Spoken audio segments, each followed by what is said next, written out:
In this video, I'll show you how to lock the home screen layout on your Redmi 14C. So if you want to lock your home screen layout, it's pretty simple.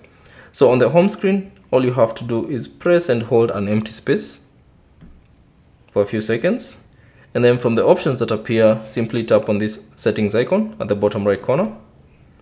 And then from the options that appear, all you have to do is find the lock home screen layout and then tap on the toggle switch icon, and that will lock your home screen layout. So as you can see, if you want to move an item or if you want to move an app icon, you should see this prompt, home screen layout is locked.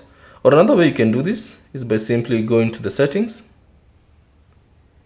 and then within the settings, scroll down and select home screen, tap on it, and then within the home screen, find the lock home screen layout. So you can enable that, and that will lock the home screen layout on your Redmi 14C.